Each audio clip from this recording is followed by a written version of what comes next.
Eegal. Egaa daawwattoota hordoftoota keenya mooraa yuunivarsiitii Amboo kaampaasii Hacaaluu Hundeessaa duratti argamna. Barattoota haaraa simachuudhaafi barattoota haaraa kan bara kanaa simachuudhaafi fuuldura kanatti argamna. Kunoo akkuma argitan yuunivarsiitii Amboo mooraa Hacaaluu Hundeessaa kana fakkaata. Nu waliin akka hordoftan isiniin jennaa, nu waliin turtii gaarii. Isinis waan diimtu san subscribe godhuu hin dagatinaa isiniin jenna, hin irraanfatinaa isiniin jenna. Nu waliin turtii gaarii.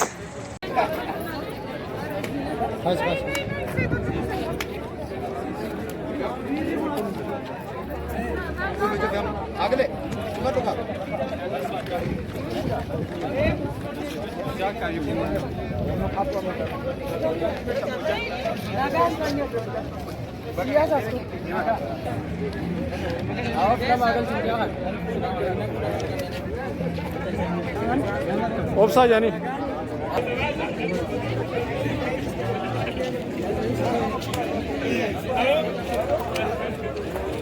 Sí.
Universitiin keenya barattoota 60,000 ol kan inni qabatee barsiisu garuu isaan keessatti ramadamtanii ጋዳው ክለብ የሚባሉ ናቸው።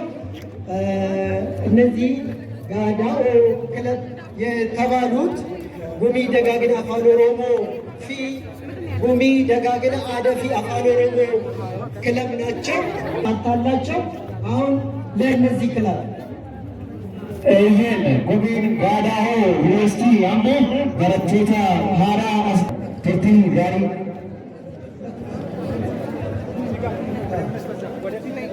ወደ ፕሮግራማችን እንገባለን።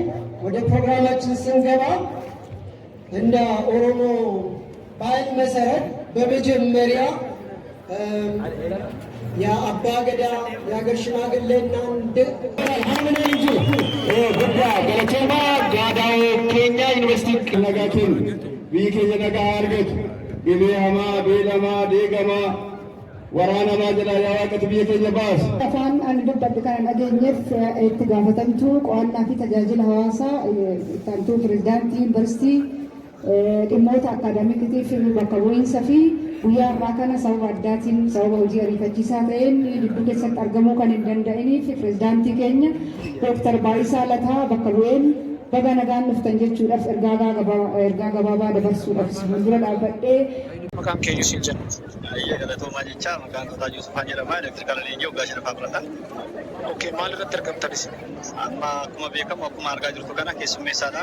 Ganama sa'aatii 2 irraa eegalee amma sa'aatii kanaatti haala gaariitiin keessummeessaa jirra ijoollee.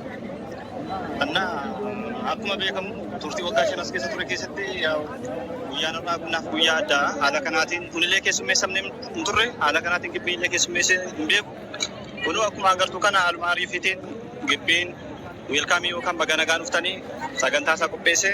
Sagantaa kanarratti namoonni hedduun argamanii itti aanaa pirezidaantii argamanii akkasumallee abbootiin gadaa qaamoleen adda addaa asirratti argamanii baga nagaan dhuftanii kana ijoolleef bariifaniiru ibsa gabaabaa laataniiru.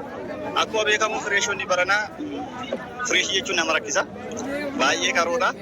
Waan agarsiiste kan takkaatti qabatanii bakka dormi geessee agarsiiste takkaatti kan qabatanii bakka garaasanii kan deemanidha. Yaa fireeshonni kanaan duraarraa adda jee yaadan akka yaada kootti.